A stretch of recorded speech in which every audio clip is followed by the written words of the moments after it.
Okay, great. So this is part two of chapter three, which is the story is king, which of course is a part of the series Creative Writing in a Niche or Young Market. Great. So we covered why the story is king and how that helps you as a writer create the most magical story that you can. So now leapfrogging off of that is how do you craft an engaging tale? Especially because, as people say, there are no more new ideas left, right? I don't know if that's true, but that is like the going statement is there are no more new ideas left. So how do you craft an engaging tale? How do you craft a story that is different, that sets you apart? What is it about your story um, which is going to make me choose yours over knitting or riding my bicycle or whatever else I can be doing or picking up another story. I said this before, I'm going to say this again. On Amazon, there's 8 million books on sale any one time on Amazon. 8 million. And this number is only going to increase as we enter this very online, very technological, integrated world, which is where we're going right now, right? Especially because of Corona, blessed Corona, and what she decided to bring into our world. We're all going digital. So that number is going to increase. Now, I am a I'm an Amazon troller. Like I'll just go on Amazon almost every morning. First is to check like how my books are doing. But then I always just end up, and because I'm there all the time now, Amazon will always have suggestions for you on because you liked this book. These are the books that you might like because you bought this book. These are the books that you might like because you're reading this book. These are the books that you might like. Yeah, this is the thing about Kindle is that they always know what you're doing on Amazon. But the good thing is they can direct you to the right in the right direction, right? If you're not on Kindle, they'll still say customers who bought this book also bought, and then they list all the books that well, not all. I think like they pick. I'm not sure what algorithm they use, but then they pick based on the likelihood of you to pick this other book that they're suggesting, because at the end of the day Amazon is about sales, right? Yeah, so they'll say customers who bought this book also bought, and then they list, I think it's usually like 3 pages long, or customers who viewed this book also viewed, they list. Now I'm the kind of person who Amazon just must know, because me, I'll be clicking on all those I click and see, and then usually I'll pick one or two. Sometimes I'll put them on my to buy list or my wish list or whatever. And I have right now in my Kindle, I think about 150 books. Of those 150 books, I think I've only read maybe 50. I'm being generous. Maybe 50. And sometimes I delete books because I just find it like it's too many in my Kindle. So I'll delete some. I won't keep all of them that I buy. Some I'll delete. So the thing is though, how do how do you ensure, like when I pick your book, that I'm actually going to read it and it's not just going to sit on my Kindle for 2 years? There's books that I bought 2 years ago, which I haven't read. There's probably nothing wrong with the books. It's just, you buy, oh, this looks interesting. You click it, you buy it, and then it sits there because it's a Kindle. It's not like a physical book, which I think a physical book just kind of calls to you, doesn't it? It's like it's sitting there on your desk, like, now this is my book, D for Darian. Sitting there on your desk is like, read me, read me. But where we're going, yeah, I've had too much coffee. Where we're going, you can't do that, which means I need to be completely engaged in the story that you're selling to me. So what is it? How do you craft a book that is not just gonna beat the 8 million so that Amazon starts featuring you, or whatever platform you're using? I'll talk a lot about Amazon because that's a platform I am on. But there's many others. There's Kobo. There's many other ones. Barnes and Noble. So it depends. But for me, Amazon right now is what is working for me. Yeah. So how do you get to the top 100 sales? How do you get your story to be top 100,000? Which, by the way, on Amazon, that is an accomplishment. Kid you not. It means that people are actually buying your book. Top 100,000. Remember this 8 million. How do you differentiate yourself? How do you rise to the top?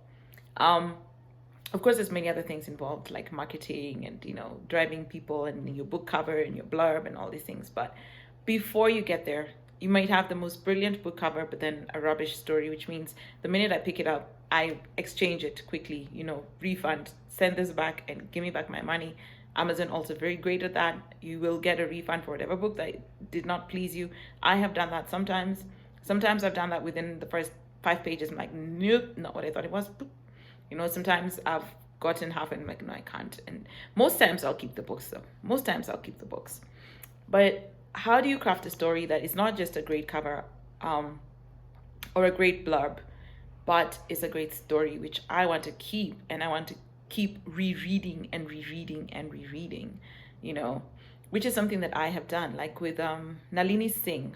She's an author I really like. She does fantasy. I've talked about her as well. Angels, vampires. So that's her fantasy. Angels, vampires, humans. That's her fantasy world.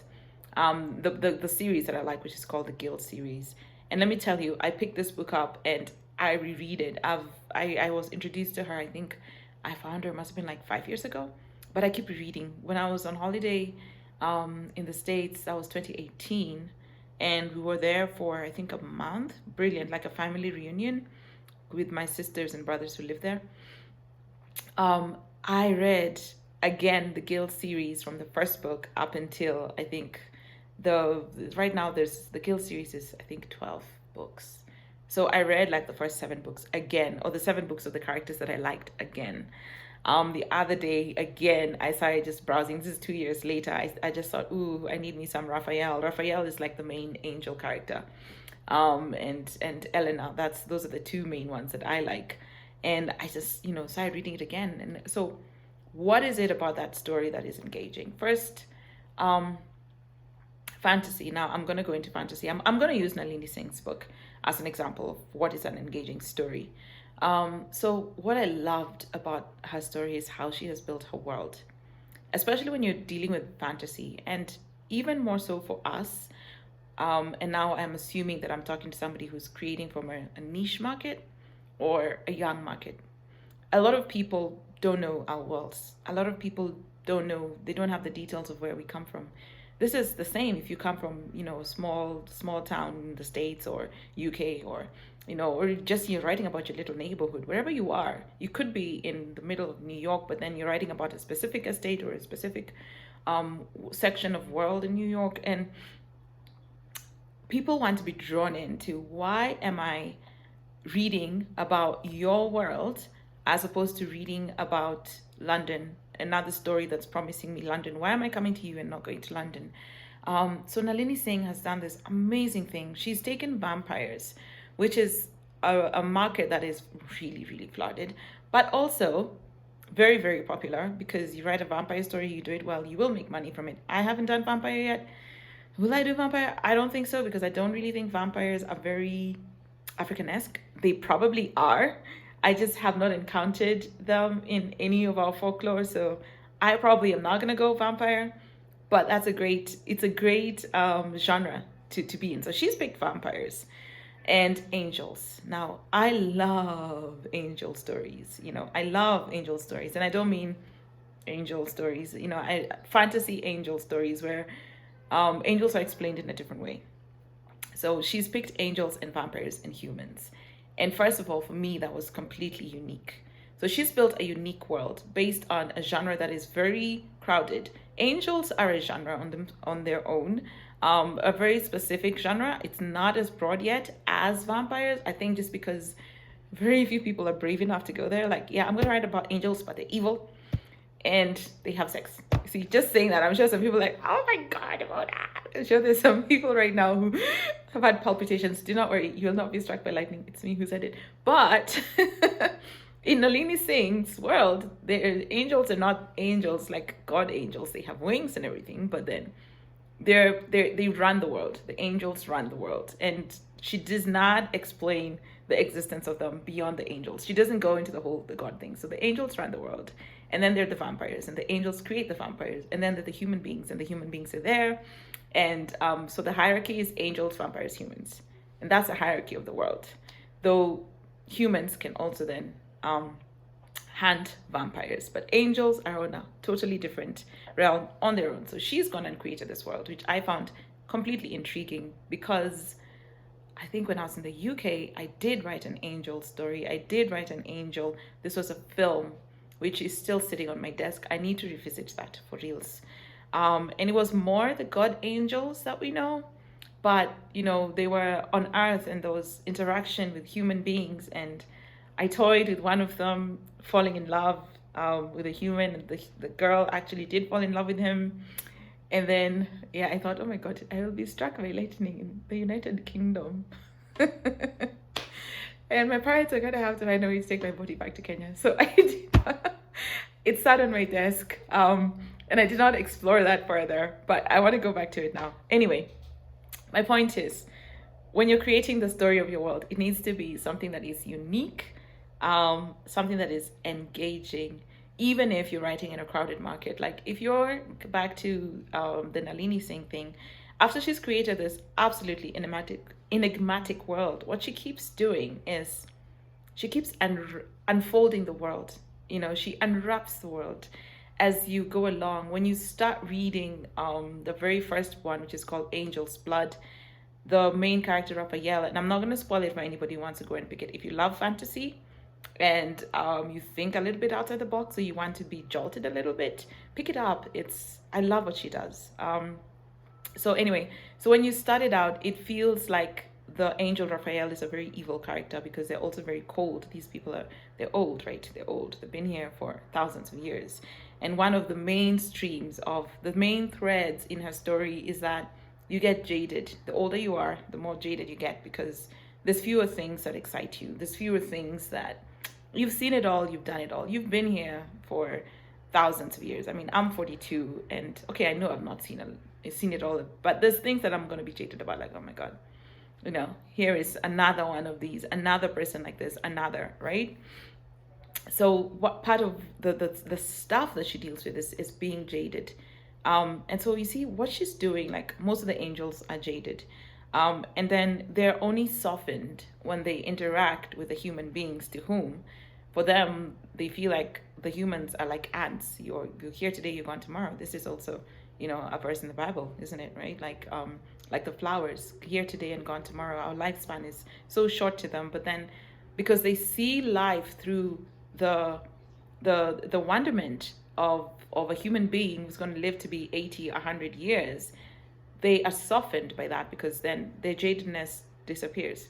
Same way, when you see life from the amazement of a child, you're softened by it, because this child is running after a butterfly for 15 minutes, which they'll never catch the butterfly, but there they are, and they're amazed every time the butterfly lands. They're amazed. So what she has done is she's picked the psyche of a being that most of us will never experience, I want to surmise, here on Earth anyway, and then she has made it accessible to me, talking about being jaded, and how many of us understand what being jaded is. Being jaded is part of what? It's part of giving up. It's part of despair. It's part of the whole, my life will never change. I'm in a rut. My life will never come out of this. I'm just going through the motions.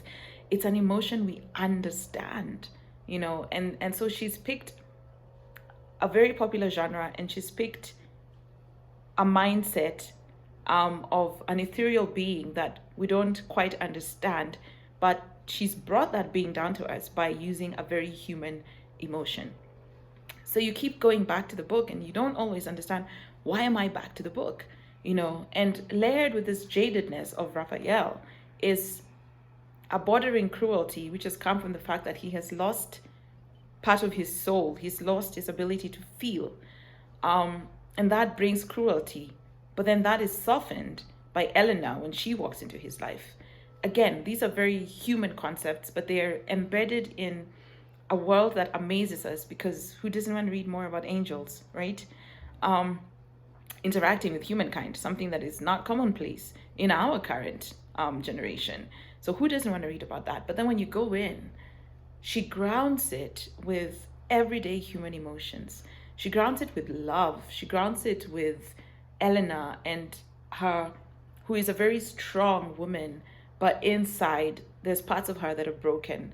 And because she's up against this very hard and um no pun intended, she's up against this very, hardened, cold, muscular being who is ageless. She is forced to go beyond her exterior into the brokenness that's inside of her, which then helps her heal. So these two people kind of like help each other heal. Elena helps Raphael become softer, and Raphael, because he's so strong, gives Elena the basis that she needs to deal with the brokenness inside of her.